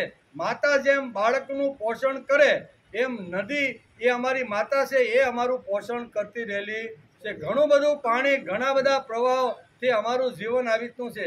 આમ કરી અને ભગવાન સુંદર મજાની અત્યારે અહીંયા ઉદ્ધવને વાત કરે છે કે હે ઉદ્ધવ, તીર્થો અને નદીઓમાં ગંગા, જળાશયોમાં સમુદ્ર, અસ્ત્ર શસ્ત્રોમાં મનુષ્ય અને ધનુર્ધારીમાં ત્રિપુરી શંકર પણ હું જ છું. ભગવાન પોતાની વિભૂતિ બતાવતા આ બધી વાતો કહે છે, પણ પાણી પીવાનો ટાઈમ આપણો થઈ ગયો. પાણી પી લઈએ અને પછી આપણે આગળ જોઈએ. છે અહીંયા ઉદ્ધવને કીધું છે અને શ્રીમદ ભગવદ્ ગીતામાં ભગવાને અર્જુનને કીધું છે. એટલે એનો વિચાર આપણે કરી છીએ અને એનું નામ છે આખો વિભૂતિ યોગ. કેવો? વિભૂતિ દર્શન એટલે સર્વત્ર કોઈ પણ વસ્તુ હોય, વ્યક્તિ હોય, બરોબર, પશુ હોય, પક્ષી હોય, એની અંદર પ્રભુનું દર્શન થવું જોઈએ. એને કહેવાય વિભૂતિ દર્શન, બરોબર ને? એટલે ભગવાન કહે છે, બહુ સરસ અહીં ઉદ્ધવને શરૂઆતમાં જ કહે છે કે હે તે મને જે પૂછેલો જે પ્રશ્ન છે ને તે બુદ્ધિગમ્ય પ્રશ્ન મને પૂછ્યો છે. અને આવો પ્રશ્ન તો કોઈ ભાગ્યશાળી હોય એવા જ મને આવો પ્રશ્ન પૂછે છે. તેથી હું તને મારી જે વિભૂતિ છે એનું દર્શન તને કરાવું. તો હું ફક્ત આકાશમાં નથી ને હું ફક્ત મંદિરમાં નથી. આમ કરીને ભગવાન હું ક્યાં ક્યાં છુપાયેલો છું, ક્યાં ક્યાં રહેલો છું, કોના સ્થાનમાં છું, એ બધી વાતનું વર્ણન ભગવાન પોતે જ પોતાના મુખથી ઉદ્ધવને સમજાવે. એનો વિચાર આપણે કરીએ સહી. એમાં આગળ કહે છે ધર્માણમસ્મિ સંન્યાસ ક્ષેમાણા બહિમર્તિ ચ ગુહ્યાનામ શૃણુતમ મૌનમ મિથુનામસજ્વનમ સંવત્સરોહમન્યમીશમ આત્રો ઋતુનામ મધુમાધવો માસાનામ માર્ગશીર્ષોહમ નક્ષત્રાણા તત અભિજીત. ભગવાન સુંદર રીતે વર્ણન કરતા કહે છે કે હે ઉદ્ધવ, ધર્મોમાં સંન્યાસ એટલે કે ધર્મોમાં સંન્યાસ, કલ્યાણકારી પુરુષોમાં અંતર્મુખી વૃત્તિ હું જ છું. કોઈ વાતને ગોપનીય રાખવા માટે મધુર વાણી અને મૌન પણ હું જ છું.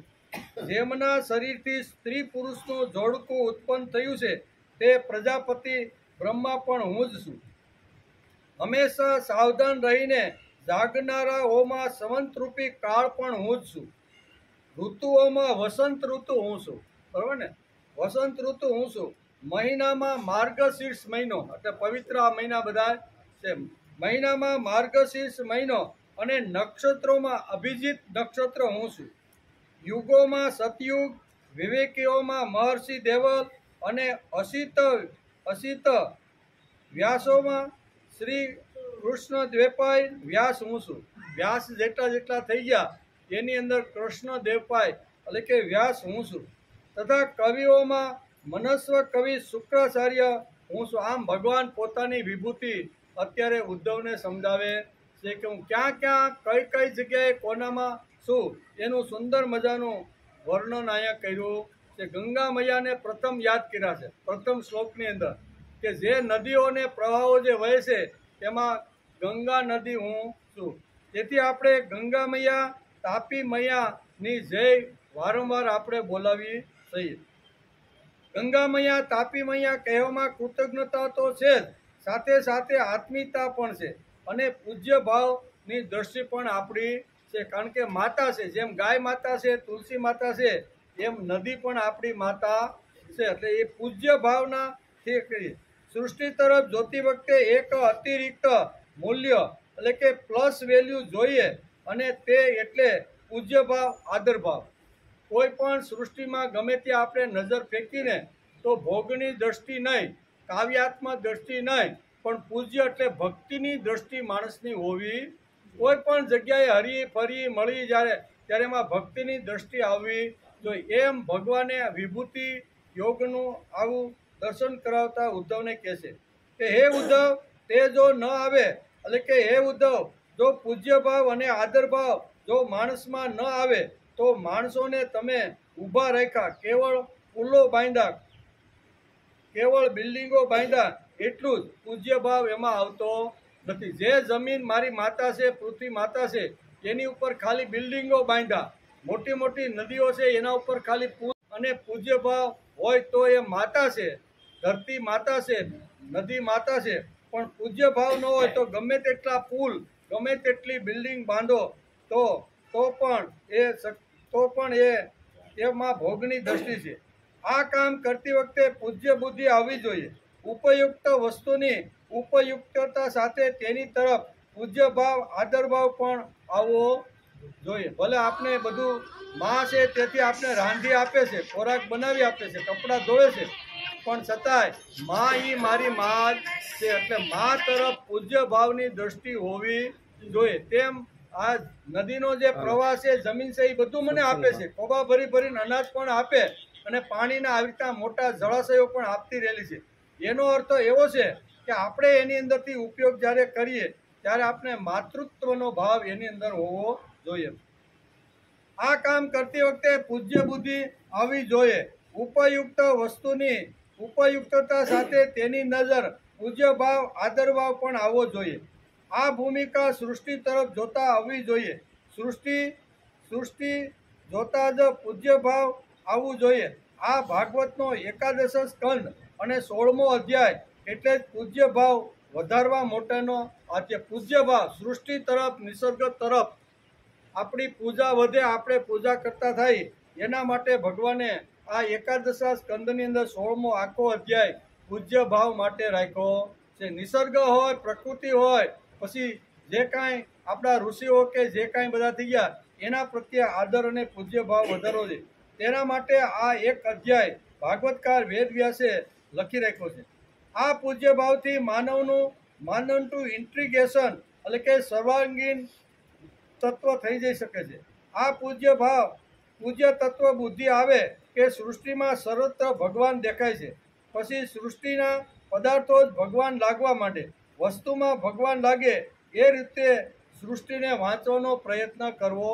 સૃષ્ટિમાં હરી ફરી આપણે જ્યાં જગ્યાએ જઈએ તો એની અંદર જે આપણે દર્શન કરી છે એની અંદર મારો ભગવાન આવીને બેઠો છે. તેથી ભગવાન કહે છે કે હું કઈ કઈ જગ્યાએ શેમાં છું એનું સુંદર મજાનું વર્ણન કર્યું છે. સૃષ્ટિ તેમજ જીવન વાંચવું જોઈએ અને માનવને પણ વાંચવો જોઈએ. સૃષ્ટિને પણ વાંચવો જોઈએ, માનવને પણ વાંચવાનો પ્રયત્ન કરવો જોઈએ. સૃષ્ટિ નિસર્ગ એ જીવંત પોથી છે.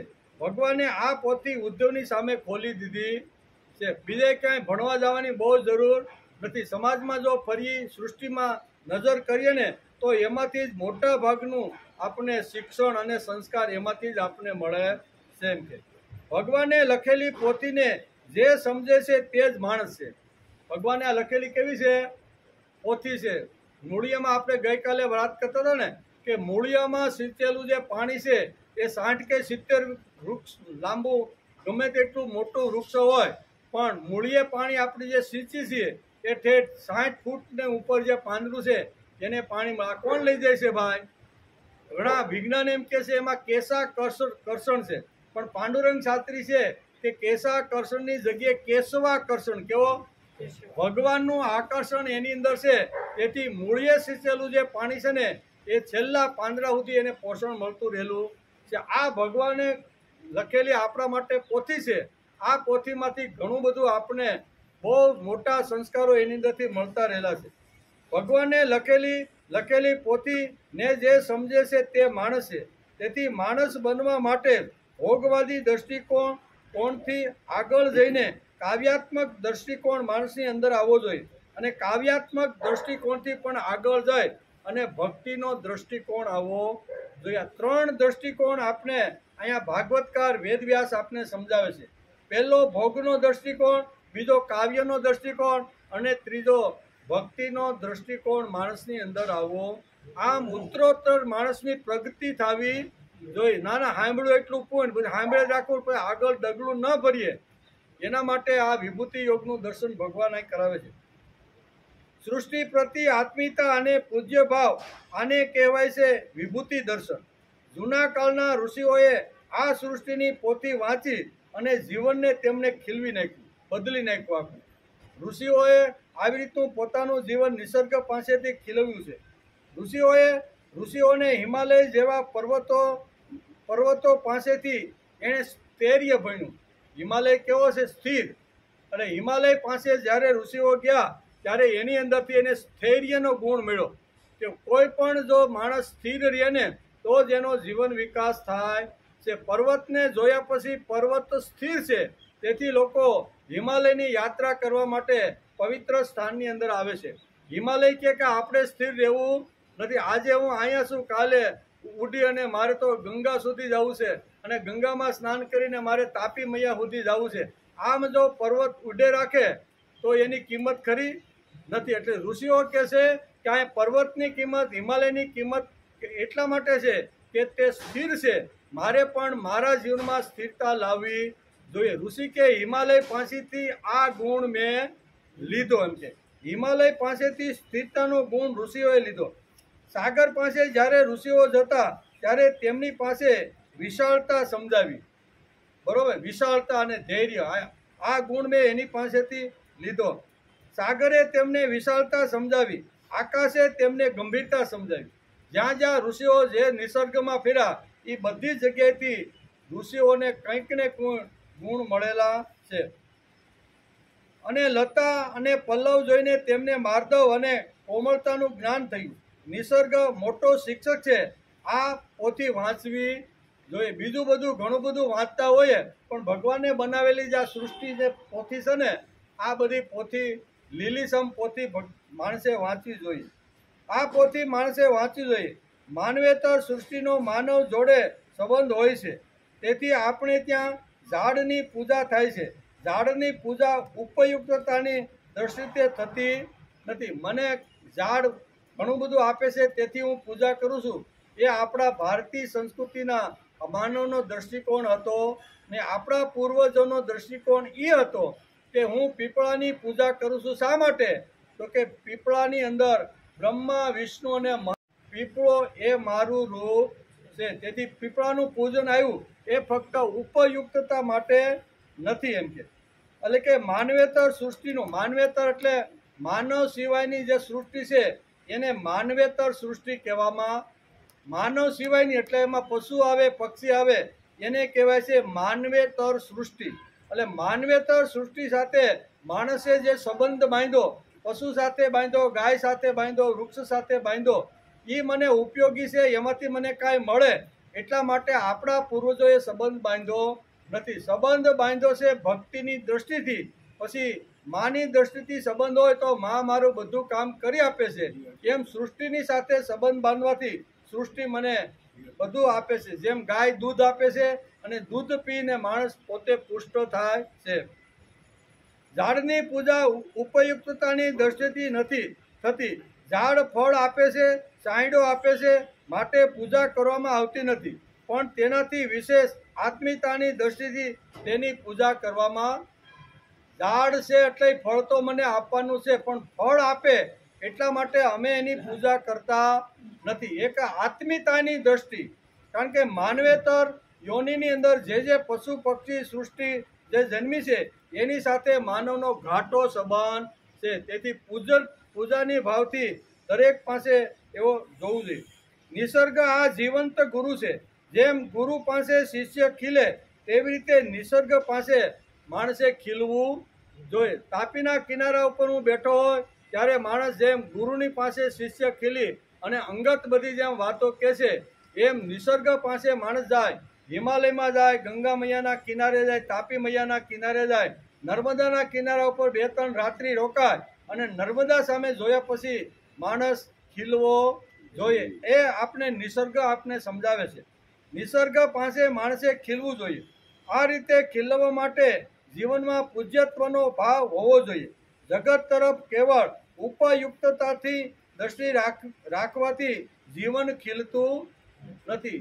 માનવેતર સિવાયની જે કાંઈ યોનિઓ છે, પશુ પક્ષી વૃક્ષ વનસ્પતિ, એના તરફ જો ઉપયુક્તની દ્રષ્ટિ જો રાખશું ને તો આપણું જીવન ખીલશે નહીં. ખળખળ વહેતું ઝરણું હોય ને, જ્યારે પાંડુરંગ શાસ્ત્રી તો ઘણીવાર પોતાના પ્રવચનમાં કહે છે કે આપણે બધા સંસારી માણસો છીએ અને સંસાર લઈને બેઠા છીએ. એટલે સંસારમાં ઘણીવાર વાસણો ખખડે. વાસણો ખખડે એટલે શું થાય? પતિ પત્નીના ઝઘડાઓ આવે, ભાઈ ભાઈના ઝઘડાઓ આવે, સાસુ વહુના ઝઘડાઓ આવે, દેરાણી જેઠાણીના ઝઘડા આવે કે ન આવે? પાંડુરંગ શાસ્ત્રી કહે છે કે નિસર્ગ પાસે તમે જ્યારે જાઓ ને, આવી રીતનો જ્યારે ઘરમાં વાસણ ખખડ્યું હોય ને ત્યારે અડધો પોણો કલાક નિસર્ગના ખોળામાં જઈને બેહો. ભલે વાસણ ખખડી ગયું છે, પતિ પત્નીનો ઝઘડો થઈ ગયો છે, સાસુ વહુનો ઝઘડો થઈ ગયો છે, પણ નિસર્ગની અંદર જો માણસ જાય ને તો અડધો પોણો કલાક કે કલાક, શું કહેવાય, સમુદ્ર હોય, પછી હિમાલય હોય કે તાપી મૈયાનો કિનારો હોય, એની સામે અડધો પોણો કલાક જો દ્રષ્ટિ રાખીને જો માણસ બેસે ને તો જે કાંઈ મનની અંદર જે કાંઈ ધડબડાટી અથવા વાસણ ખેકડાતા ને એ બધા વાસણો શાંત થઈ જાય છે. શા માટે? કે ગંગા મૈયાના કિનારે ગયા પછી, તાપી મૈયાના કિનારે ગયા પછી ત્યાં ગમે તેવો માણસ આવે ને પણ એ નિસર્ગ છે ને એ સ્વાર્થ વગર લોકો ઉપર પ્રેમ કરે છે અને સ્વાર્થ વગર એ આપણા બધા નાના મોટા કામ કરે છે. સ્વાર્થ વગરનો પ્રેમ અને સ્વાર્થ વગરનું જો કોઈ કામ કરતું હોય તો એ નિસર્ગ છે. તેથી અહીંયા માણસ આ નિસર્ગના ગુણો લઈ અને જે ઝઘડો થયો હોય છે એ ઝઘડામાંથી હળવો ફૂલ જેવો થઈ જાય છે. પછી એને થાય છે ભૂલ એની નથી, ભૂલ તો મારી હતી. નિસર્ગ આપણે આ શીખવે છે કે ભૂલ એની હતી. હું મારી પત્ની સાથે નાની નાની બાબતમાં ઝઘડ્યો અને 30 સેકન્ડ મેં જો રાહ જોઈ હોત ને તો એ ખુલાસો મને એમાંથી મળવાનો જ હતો, પણ 30 સેકન્ડ સુધી રાહ જોઈ શક્યો નહીં અને તેથી ઝઘડો થયો. ન કહેવાનું બધું થયું અને પછી જાણવા મળ્યું કે વાત એની સાચી હતી. હું તો ખોટો 30 સેકન્ડ વહેલો એના ઉપર 30 સેકન્ડ પહેલાં એની વાત મેં સાંભળી લીધી હોત ને તો આ ઘટના ઘટત નહીં. એ નિસર્ગ આપણે નિસર્ગના ખોળામાં જઈને ત્યારે આ બધી વાતો શીખે છે. તેથી ભારતીય સંસ્કૃતિની અંદર ઋષિઓ આપણે કહે છે કે જે માનવેતર યોનિ એટલે કે માણસ સિવાયની જે કાંઈ યોનિઓ છે ને એની પાસે માણસે જઈને બેસવું જોઈએ. એની પાસે એની સાથે પ્રેમ કરવો જોઈએ. પછી ગાય હોય, પશુ હોય કે કોઈ પણ વૃક્ષ વનસ્પતિ હોય એની પાસે બેસો તો નિસર્ગ તમને ઘણું બધું આપતી રહેલી છે. તેથી કહે છે કે જ્યારે વાસણ ખખડે ને ત્યારે નિસર્ગના ખોળામાં જઈને બેસો. ઘણા વર્ષો પહેલાં હું તમને 1990ની વાત કહું છું. જે વખતે અમે પૂજ્ય દાદા સાથે શું કહેવાય, અહીંયા ગૌતમ વૃક્ષ મંદિર વંથલીમાં છે, જુનાગઢની બાજુમાં વંથલી આવ્યું, ત્યાં ગૌતમ વૃક્ષ મંદિર કરીને પાંડુરંગ શાસ્ત્રીનો સુંદર મજાનો એક પ્રયોગ છે. એ પ્રયોગના 1990માં જ્યારે સપ્તતિ સમારોહ થયો ને, અને એ વખતે અમે બધા એ કાર્યક્રમની અંદર હાજર હતા. કાર્યક્રમ પૂરો થયો અને પૂરો થયા પછી બીજે દિવસે જ્યારે દાદાની સાથે જ્યારે અમે મળ્યા અને દાદાની સાથે ઘણી બધી પ્રશ્નોત્તરી થઈ, અને એમાં એક યુવાને ઊભા થઈને કીધું કે દાદા, તમે અમને જે આ વૃક્ષો વાવવાનો જે પ્રયોગ આપ્યો છે, બરાબર ને, એ પ્રયોગની અંદર કોણ આવે, કેવી રીતે આવે, શા માટે આવે, એ અહીં આવશે તો ખરા ને, કોઈ કેવી રીતના લોકો આવી શકે. ત્યારે દાદાએ ઘણી બધી વાતો કરી. એમાં એક વાત પાંડુરંગ શાસ્ત્રીએ કીધું કે આપણે બધા સંસારી છીએ, અને સંસારની અંદર જ્યારે વાસણ ખખડે, જ્યારે પતિ પત્નીનો ઝઘડો થાય, ભાઈ ભાઈનો ઝઘડો થાય ને, ત્યારે તમે આ વૃક્ષ મંદિરમાં આવીને અડધો પોણો કલાક બેસો ને, તો તમારા બધા જે કાંઈ અંદરના જે કાંઈ બધા જે ઉભરાવો આવેલા છે, અથવા એકાબીજા ઉપર શંકા કુશંકાઓ તમે ગઈ છે, તમારો જે ક્રોધ છે ને, એ બધો અહીંયા અડધો કલાક પોણો કલાક આવો. એટલા માટે આ વૃક્ષ મંદિર છે. દાદાએ પોતાના મુખારવિંદમાંથી આ વાત આ યુવાનને આ પ્રશ્ન કે અમારે આવવાનું ક્યારે, કે તમે યુવાન છો, તો કે હા. તમે સંસાર લઈને બેઠા છો, તો કે હા. તો તમારે મા બાપ છે, તો કે હા. પત્ની છે, હા, બધું જ છે દાદા, અમારે પત્ની છે, બાળકો છે, બધું જ છે. પણ એ જ્યારે ઘરની અંદર આવી રીતનું જ્યારે ઊભું થાય ને, ત્યારે તમારે અહીંયા આવીને બેસવાનું. અડધો કલાક પોણો કલાક નિસર્ગમાં રહ્યો, આંબાના ઝાડ હોય, શું કહેવાય, ચીકુડીના ઝાડ હોય, એની પાસે બેસો. એની પાસે ક્રોધ જે કાંઈ છે, કાંઈ જે ખોટી ગેરસમજણ છે ને, એ બધી તમારી ગેરસમજણ નીકળી. આટલા નિસર્ગ આ બધી વાતો સમજાવે છે. પણ આ ઘણીવાર આ બધી ભૂલાઈ ગયેલી વાતો હોય ને, તો ભૂલાઈ ગયેલી વાતોને ફરીથી કોઈ મહાપુરુષ આ જગતમાં આવે અને નિસર્ગ ઉપરનો પ્રેમ ફરીથી આપને ઊભો થાય, એના માટે આવા અસંખ્ય પ્રયોગો આપી અને માનવેતર યોની સાથે આપને જોડી આપ્યા. માનવેતર યોની એટલે માનવ સિવાયની જે વૃક્ષ વનસ્પતિ ગાય પશુ પક્ષી છે, એની સાથે માણસને જોડી આપ્યો છે. શા માટે? કે એની પાસેથી ઘણું બધું આપને મળતું રહેલું છે. તેથી આ ભાગવતકાર વેદવ્યાસે બહુ સરસ રીતે આ ઘણા બધા શ્લોકોની અંદર ઉદ્ધવને અહીંયા નિસર્ગનું વર્ણન કરીને લખ્યું છે, અને ભગવાન પોતે સ્વમુખેથી આ નિસર્ગનો ખજાનો ખોલ્યો છે. કેવો? કે નિસર્ગની અંદર હું કઈ કઈ જગ્યાએ છું, ક્યાં ક્યાં સ્થિર થયેલો છું, એનો આખો જે ખજાનો છે ને, ડાબલો ખોલી અને ઉદ્ધવની સામે મૂકી દીધો છે. ઉદ્ધવને તો સમજાવ્યો, પણ કળિયુગના આપણા જેવાને પણ આ લાભ થાય એવો છે. એમ કે એટલે કે છે કે નિસર્ગ આ જીવંત ગુરુ છે. જેમ ગુરુ પાસે શિષ્ય ખીલે, તેવી રીતે નિસર્ગ પાસે માણસે જવું જોઈએ, અને કાંઈ આવી રીતે અગવડ હોય તો એની પાસે જઈને ખીલવવી જોઈએ. આ રીતે ખીલવવા માટે જીવનમાં પૂજ્યત્વનો ભાવ હોવો જોઈએ. જગત તરફ કેવળ ઉપયુક્તતાની દ્રષ્ટિ રાખવાથી જીવન ખીલતું નથી. આપણે કોઈ આંબા વાવી કે ચીકુડી વાવી, પણ શા માટે? તો કે આમાંથી મને 2-5 વર્ષ પછી ફળ આવે અને એનાથી મારો આખો વ્યવહાર સંસાર હાલે. એ દ્રષ્ટિ રાખીને વાવવું જુદું છે, અને ભગવાન આની અંદર આવીને વસ્યો છે, તેથી એને હું નિંદામણ કરું છું, ખાતર આપું છું, એને પંપાળું છું, પોષું છું, બરોબર ને? આ દ્રષ્ટિ પણ જુદી છે. એટલે આપણે પૂજ્યત્વની ભાવથી રાખીએ તો માં તો બધા આપણા કામ ઘરમાં જેમ કરે, એમ ભગવાન આવી રીતના ફળ આપીને આપણા ઘરનું પોષણ, કુટુંબનું પોષણ તો કરવાના જ છે, પણ આપણો ભાવ કાંઈક પૂજ્યત્વનો હોવો જોઈએ. તેથી આખો આ જે અધ્યાય છે ને, એ પૂજ્ય એટલે કે નિસર્ગ ઉપર પૂજ્યત્વ દ્રષ્ટિ કેવી રીતની માણસની હોવી જોઈએ, એ બહુ સરસ રીતે સમજાણું છે. આપણને બાપા સારા લાગે છે, કારણ કે તેમને પેન્શન આવે છે. બાપા નોકરી કરતા હોય ને, રિટાયર થઈને પછી ઘરમાં આવ્યો હોય ને, તો બાપાને દીકરાની વહુ કે ગધ એની ઘરવાળ બધા એને બહુ સાચવે. એનું કારણ શું છે? કે બાપા 30-40 હજાર પેન્શન લઈને ઘરમાં આપતા રહેલા છે. એટલે કે આપણને બાપા સારા લાગે છે, કારણ કે તેમને પેન્શન આવે છે. પેન્શન ન આવે તો પણ બાપો મને સારો લાગવો, આ દ્રષ્ટિ અત્યારે ભાગવતકાર આપને સમજાવે છે, બરોબર ને? કે ઘણીવાર ખેડૂતો હોય, હવે ખેડૂત ક્યાં ભણવા ગયો હોય, નોકરી કરી, એને ક્યાંથી પેન્શન આવવાનું છે? ભાઈ ભણ્યા હોય એને પેન્શન તો આવે જ, પણ આવી રીતના નિસર્ગના ખોળામાં બેઠેલો જે ખેડૂત છે, એ ખેડૂતનું વર્ણન કરતા ભાગવતકાર બહુ સરસ રીતે કહે છે કે જેમ આવી રીતના પેન્શનકારને પગાર આવે છે અને બધાને એના ઉપર ભાવ છે, એવી રીતે ખેડૂતના ઉપર પણ માણસનો ભાવ અને પ્રેમ હોવો જોઈએ.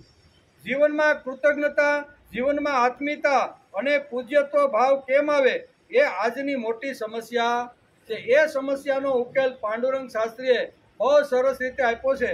જેની ઘરે ગીતામૃતમ નામનું પુસ્તક હોય. કેવું? ગીતામૃતમ નામનું. ગીતા ઉપરના પાંડુરંગ શાસ્ત્રીના પ્રવચનો છે. ત્યાં ભાગવત જેટલું મોટું છે. કેટલું? બહુ મોટું આખું પુસ્તક છે. એનું નામ છે ગીતામૃતમ. ગીતામૃતમ એટલે ગીતાનો નિચોડ એની અંદર કીધો છે. અને એમાં ઘેરે જાય અને 10મો અધ્યાય વાંચી લેજો. એ 10મા અધ્યાયમાં લખેલી જે વાતો છે ને, એ જ વાતો અત્યારે આપણે કરી રહ્યા છીએ. આપણું કાંઈ મારું કાંઈ ઘરમાંથી અથવા મનમાંથી કાંઈ ઊભું થયું નથી. પણ મહાપુરુષના આવી રીતના જે પ્રવચનો થયા, એનું જે વાંગમય થયું ને, એ વાંગમયનો આધાર લઈને અત્યારે આપણે આ માનવેતર યોનિનું સાથેનો જે માણસનો મનુષ્યનો જે સંબંધ છે, એ સંબંધ કેવો હોવો જોઈએ, એ પાંડુરંગ શાસ્ત્રીએ ગીતામૃતમાં બહુ સારી રીતે સમજાવ્યો છે. જીવનમાં કૃતજ્ઞતા, આત્મીયતા અને પૂજ્યત્વ ભાવ કેમ આવે એ આજની સમસ્યા છે. છોકરો શાળામાં જાય છે, ભણે છે, શિક્ષિત થાય છે, પણ માણસ થતો નથી. ઉલટું આજના શિક્ષણથી માણસ મટી ગયો છે અને પશુ થઈ ગયો છે. કેવો થઈ ગયો છે? આજનું શિક્ષણ આપણે બધાને ખબર છે. અમને તો ખૂબ અનુભવ થઈ ગયો છે. છોકરો શાળામાં જાય છે, ભણે છે, શિક્ષિત થાય છે, નોકરી મળે છે, બરોબર, અને માણસ થતો નથી. કેવો? માણસ થતો નથી. ભલે પગાર લાવતો છે 50-60 હજારનો, પણ માણસ થતો નથી. ઉલટું આજના શિક્ષણથી માણસ મટીને જનાવર જેવું વર્તન ઘરની અંદર કરે છે. ભલે ગમે તેટલી ડિગ્રી વાંય પૂછડે લગાડી હોય, પણ આવી રીતનો થતો નથી. પૂજ્યત્વની એટલે કે પૂજ્યત્વની ભૂમિકામાં એની પાયામાં 4 વાતો શાસ્ત્રકારોએ આપને સમજાવી છે. 4 વાતો છે.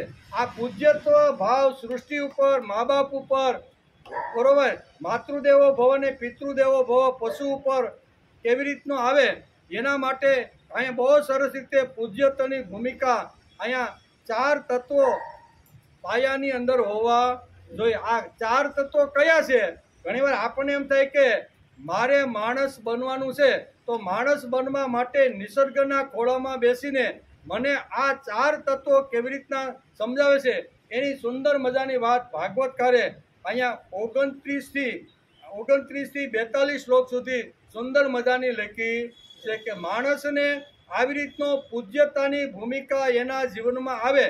અને નિસર્ગની અંદર જે ભગવાને નિસર્ગનું વર્ણન ઉદ્ધવને સમજાવ્યું છે, એ મારા જીવનમાં આવે, એના માટે પાંડુરંગ શાસ્ત્રીએ સુંદર મજાની 4 વાતો સમજાવવાનો આપણે પ્રયત્ન કર્યો છે. પણ આપણો ટાઈમ પૂરો થઈ ગયો, બરોબર. ટાઈમ પૂરો થાય એટલે ગમે તેટલું સારું લાગતું હોય, પણ એને આપણે પૂરું કરવું પડે. તેથી પૂજ્યત્વ ભાવ સમાજની અંદર, કુટુંબની અંદર, માણસની અંદર કેવી રીતનો ઊભો થાય, એનો માટે તું મારી અંદર જ વસેલો છો. અને અહીંયા કહે છે કે રાજાઓ કહે છે ને કે ઉદ્ધવ હું છું, એટલે કે મારા પ્રિય ભક્તોની અંદર ઉદ્ધવ હું છું. કેવો? મારા જેટલા પ્રિય ભક્તો આ જગતમાં છે ને, એમાં ઉદ્ધવ હું છું. એટલે ઉદ્ધવનું વર્ણન ભગવાન કરવાના છે, અને એમાં પૂજ્યત્વની ભૂમિકા ભગવાને એને સમજાવી છે. એનો વિચાર આપણે આવતીકાલે, ટાઈમ બહુ ફૂલ થઈ ગયો, 11 થઈ ગયા, બરોબર ને, પ્રાર્થના કરી અને પછી આવતીકાલે મળવાનું છે. રજા નથી. એટલે આપણે અહીંયા જ્યારે ખબર પડશે ને, ત્યારે આપણે જાહેરાત કરશું. પણ કદાચ જાહેરાત કર્યા પછી પણ બહાર ગયા પછી આપણે ખબર પડે કે ભાઈ કાલ રજા છે, તો એકાબીજાને સમાચાર આપી દેવાના, બરોબર ને. તમે મને શા માટે ન આવ્યો, ફોન ઉકામાં ન કર્યો, બરોબર ને, એવો ઠપકો મને બહુ નહીં આપવાનો, બરોબર ને. એટલે આ વાત આપણે જાણી લેવાની, બરોબર ને, એકાબીજાની. પણ આપણે આવતીકાલે આવશું ત્યારે આનો વિચાર કરશું. વસુદેવસુતં દેવં કંસચાણૂરમર્દનમ દેવકી પરમાનંદમ કૃષ્ણં વંદે જગદ્ગુરુ. ગુરુર્બ્રહ્મા ગુરુર્વિષ્ણુ ગુરુદેવો મહેશ્વર ગુરુર સાક્ષાત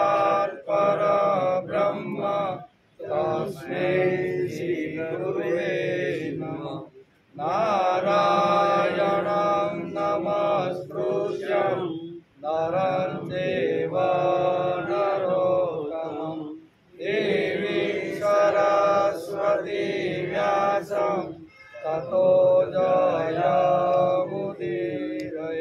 તતો જયમુદિરય